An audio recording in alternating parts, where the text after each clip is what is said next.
If you've been white knuckling your way through adulting with ADHD, burnout, or just too many browser tabs open in your brain, I've got you. Let's hop on a free discovery call where we'll talk ADHD, purpose, and how to stop feeling like a walking to-do list. No weird sales pitches, just real talk. Fierce kindness. Book it now at youradhdguy.com. That's youradhdguy.com. Your future self will high five you for it. Yeah.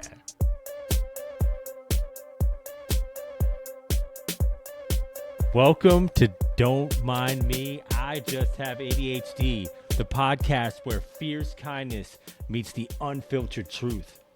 A one-stop shop about all things ADHD, where we smash the stigma and mystery around ADHD, depression, and the masks we wear at work and in life. I'm Ron, your ADHD guy, your guide, and your reminder that being different isn't a flaw. It's a biological advantage, a signal that you were never meant to blend in. You were built to make a difference. Here, we face the struggles that no one seems to get with heart. We unpack the chaos. We build strength through our sensitivity. We turn pain into power. Because kindness isn't weak. It's a revolution. And every time you show up for yourself, that's you taking your life back. So let's make it cool to be different. Let's make it brave. Let's make it yours. Have you ever felt like your struggles didn't count unless you could prove them? I have. I'll never forget trying to explain to my boss why I needed a break during the workday. His response, "Everyone gets distracted, Ron." That moment hit hard. It made me question myself, not just my work, but my worth. But here's what I've learned. ADHD isn't a character flaw. It's a neurodevelopmental condition that absolutely qualifies as a disability.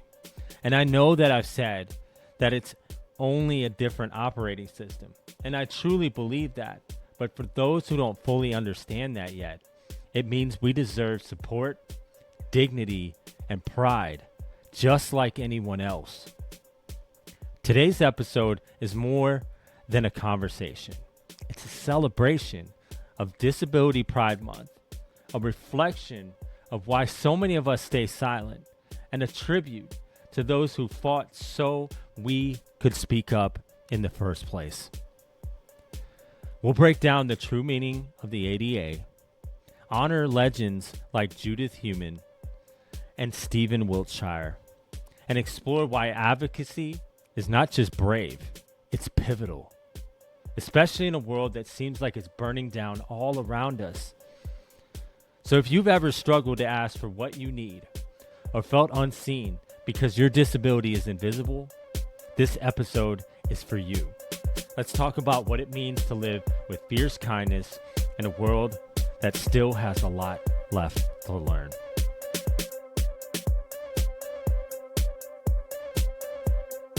So welcome back, guys. You know, I just want to talk about my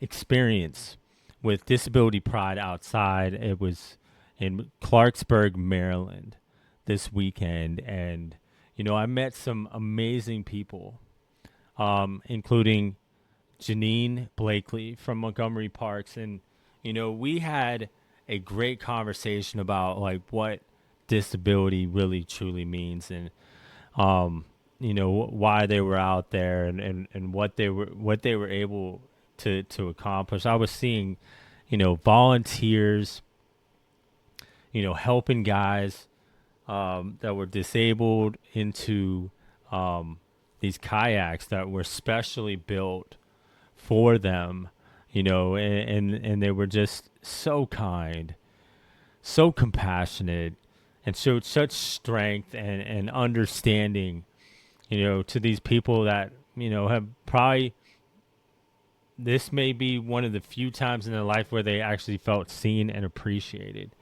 So it was great to just witness that, and talk to these people and why they were doing that, and talk to, a lot of these people with disabilities, coming together and feeling included.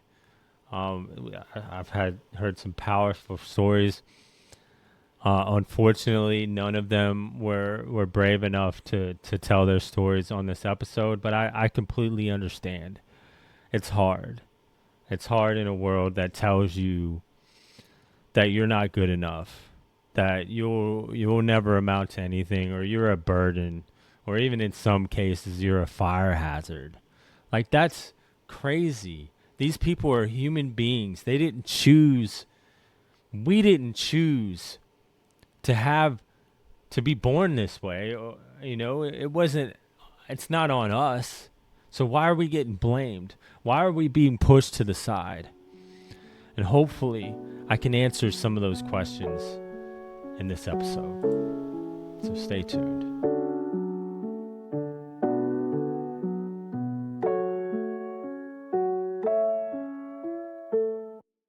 So what is Disability Pride Month? It was founded in honor of the passing of Americans with Disability Act, the ADA, on July 26, 1990.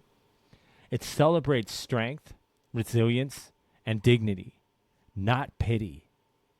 Often overlooked, especially for invisible disabilities like ADHD. Now let's talk about the Disability Pride flag, because it has a deeper meaning. It was designed by writer Anne Magill, who has cerebral palsy. The updated flag features a black background with 5 diagonal stripes, each in a different color. It is meant to be bold, resilient, and inclusive, and I feel like she really nailed it. So the black background represents mourning and rage. So it's for those lost to ableist violence, negligent suicide, and medical discrimination. It's also a nod to the resistance and resilience of disabled people despite oppression. So the 5 colored stripes, each stripe represents a different disability community. Red is for physical disabilities. Think mobility impairments, chronic pain, limb difference. Gold is for neurodivergence. ADHD, autism, dyslexia, Tourette's, bipolar, and more. Our unique wiring deserves recognition.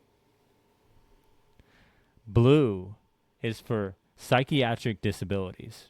This includes depression, anxiety, PTSD, schizophrenia, anything under mental health and emotional dysregulation.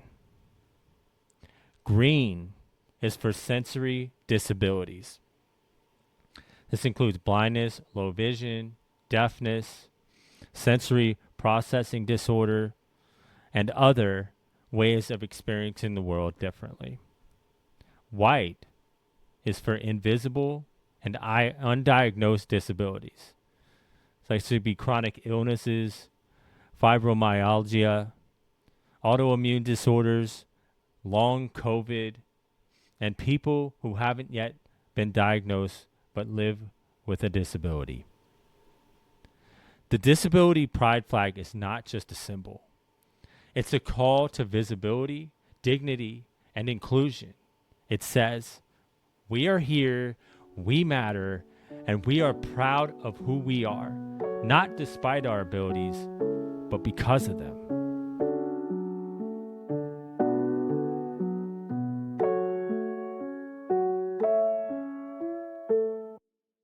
So what does the ADA really say? So the definition is a person who has a disability if they have a physical or mental impairment that substantially limits one or more major life activities, have a record of such an impairment, or are regarded as having such an impairment, i.e., stigma, perception. Major life activities include concentrating, thinking, communicating, working, learning, and more. These are areas directly impacted by ADHD.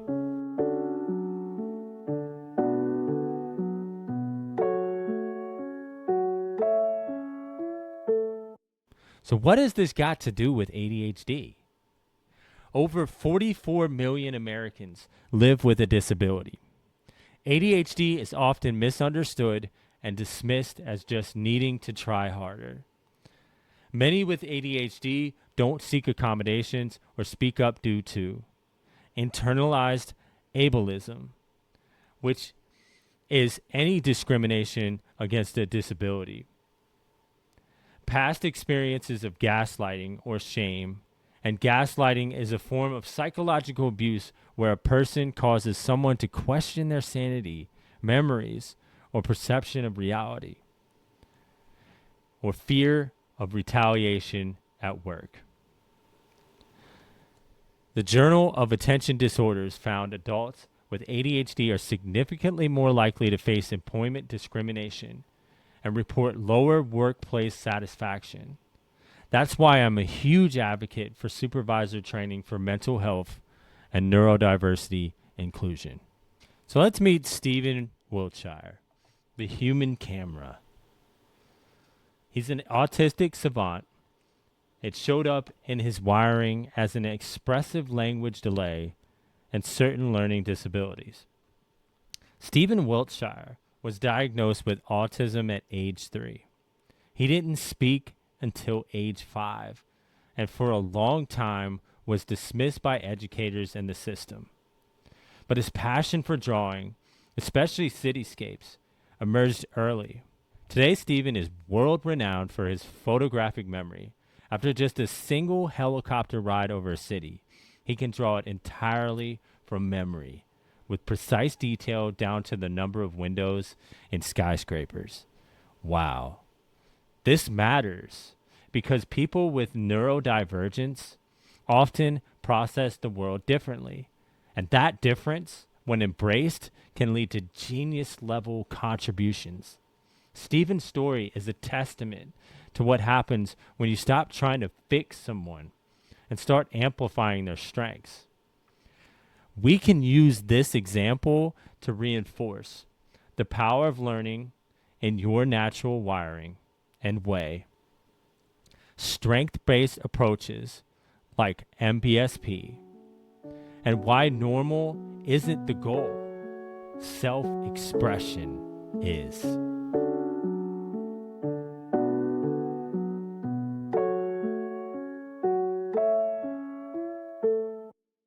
So why is it so hard to speak up? ADHD symptoms like rejection sensitivity, dysphoria, executive dysfunction, and emotional dysregulation struggles make self-advocacy seem even harder, if not impossible. My neurodivergent people often feel like they have to mask or perform just to survive. But silence keeps the cycle going. Speak up. When we don't speak up, systems stay the same. But every time one of us shares our story, it chips away at that. So let's meet someone else. Judith Heumann, the mother of the disabilities rights movement. So Judith contracted polio at 18 months and used a wheelchair from age 2. Judith was denied entry into kindergarten because she was considered a fire hazard. A fire hazard? That's crazy. But that didn't stop her. She went on to become a fierce activist who led the 504 sit-in in 1977, occupying a federal building for 28 days until the government signed regulations enforcing disability rights in education and employment. She later served under 2 U.S. presidents and helped pass the Americans with Disabilities Act in 1990. Her work laid the foundation for millions of people to have the right to access education, work, and life. Judith didn't just fight for her own inclusion.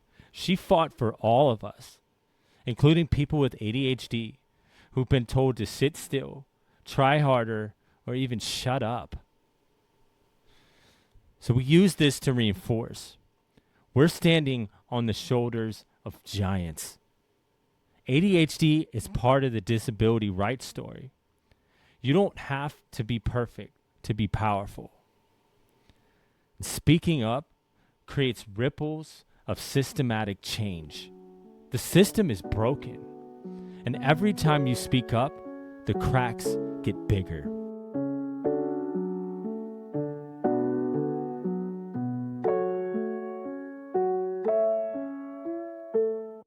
Here's the truth. You don't need to earn your right to be supported. You don't need to prove your worth to be included. Disability Pride Month reminds us that we are not broken. We're just made differently. And in that difference lives so much beauty and power. Whether you're neurodivergent, chronically ill, or just beginning to understand your own identity, I hope this episode made you feel seen. Remember, Judith Heumann didn't change the world because she waited until she felt ready. She changed it by showing up regardless of what other people thought. So speak up, be brave, rest when you need to, and above all, be kind to yourself. You can grab my free self-advocacy script, learn more about your rights with a quick ADA fact sheet, and connect with other listeners in our community, all in the show notes. And hey, if you need someone to help guide you through this chaos that we call life, I have a free discovery call just waiting for you. Just visit youradhdguy.com to book your free call now. Why keep drowning when you can show up for life now? Until next time, stay curious, stay compassionate, and keep breaking the silence with fierce kindness. Subscribe, and may the source be with you.